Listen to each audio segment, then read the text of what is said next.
welcome back to another YouTube video doing Gainy Titan. I hope anybody listening or watching to this video is well at the moment and that they're keeping as safe as they can possibly manage it from the current global pandemic. COVID-19 seems to be taking quite a toll everywhere, and I hope people stay safe and take all the precautions they can possibly manage. This is the day after St. Patrick's Day when this video will be released, and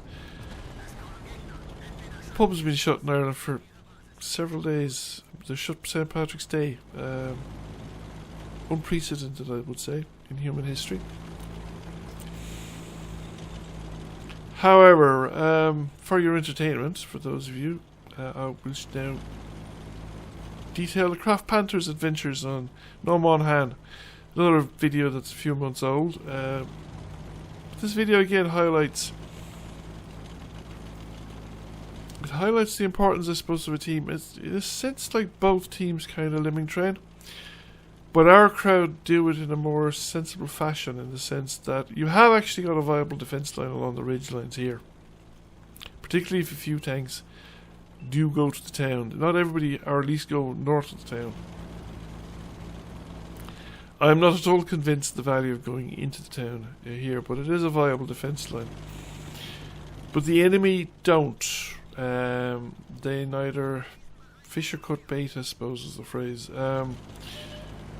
We have one tank pushing forward here, the MT-25, but he's doing so without support, and then he has the unfortunate incident of being tracked in front of, well, a lot, 4 enemy tanks,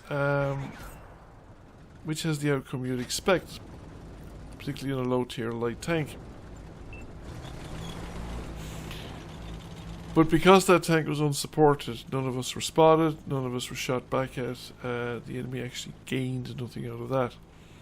And then they have another heavy tank pushing in, again pushing into a location from where we can shoot back at it, and it again is without support, because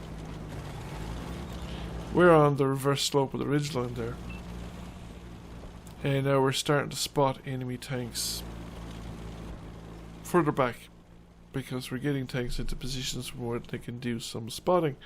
I mean, so far, yes, the enemy have just lost a single light tank, but that Tiger's overextended.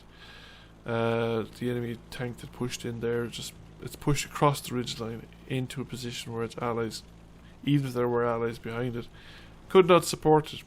And I come up to this location here, find the P-43. Now, the P-43's location isn't necessarily a bad one, but for it to be effective, there would have had to be somebody in front of them, stopping me from poking the ridgeline.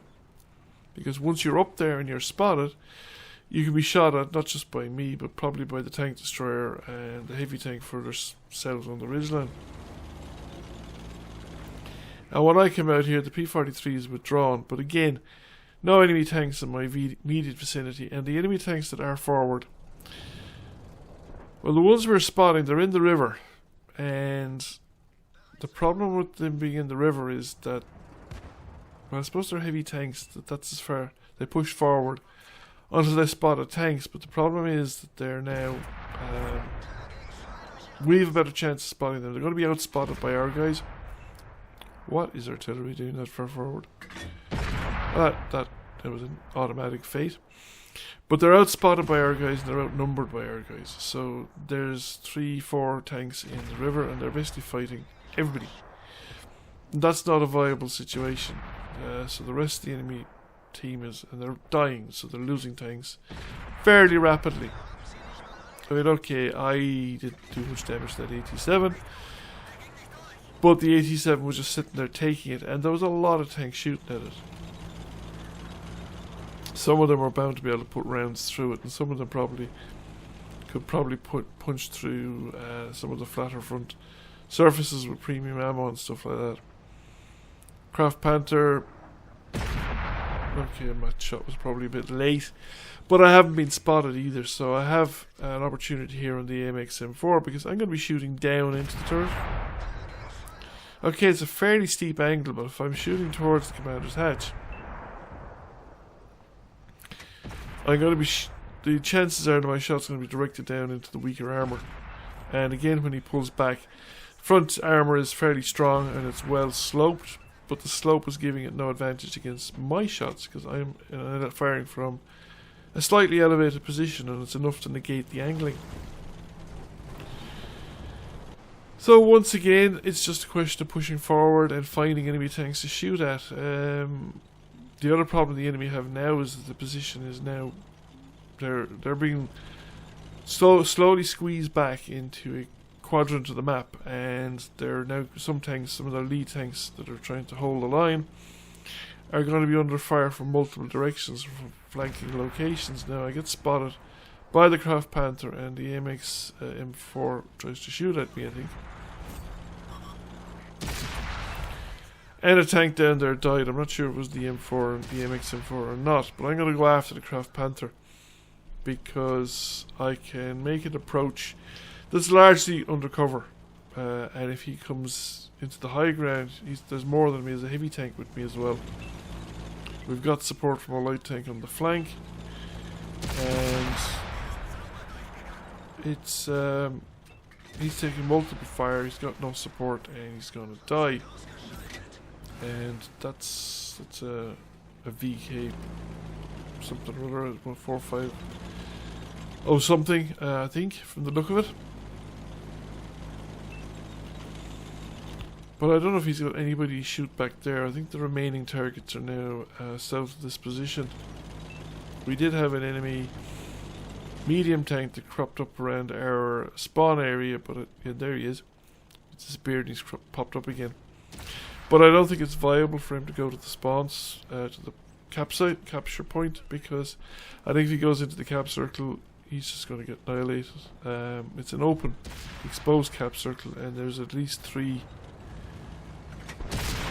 tanks down there. Well, I don't know if there's a medium still, or medium is still alive. The medium might not be still alive, but there's 2 tank destroyers, and he's disappeared again. And of course, everyone's heading towards his last known location as fast as we possibly can. I think when I was playing, I'm not sure if I knew or realised that he was there or not, but I suppose I'm heading in the general direction because I knew that somebody had been seen around the cap circle at some point. And it turns out anyway that he didn't hang around, or he didn't try for the cap circle. An awful lot of people in these circumstances actually try for the cap circle. What he's actually tried to do is he's actually tried to slip through the town. See if he can get around the back of our units. The trouble with him there is that some people seem to have already anticipated that. You see one of our tank destroyers heading back along the town. And there he is, he's been spotted coming out the other side. Because not everybody on our side moved away from that location or just decided not to bother. And now he's caught. There's multiple tanks around him. I'm not going to get involved in the fight, but I mean, I've done over 2,000 damage. Didn't get a lot of assistance damage on this particular occasion because I was more or less forward on my own, shooting at targets that weren't necessarily, other people weren't necessarily in a position to shoot at, I suppose is the best way to put it. And we have a victory.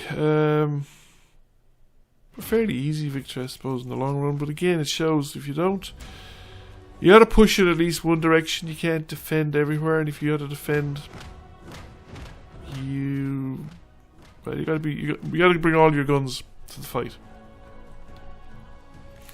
You can't defend if some of your guns aren't in the fight, so we came number 2 by experience there after the VK4503, is it? Anyway, thank you for watching. Thank you for watching. I hope you enjoyed the video. If you did, please press like, comment, share. It really helps the channel out. And if you have not already done so, please subscribe to the channel. I will catch you all again soon. Bye for now.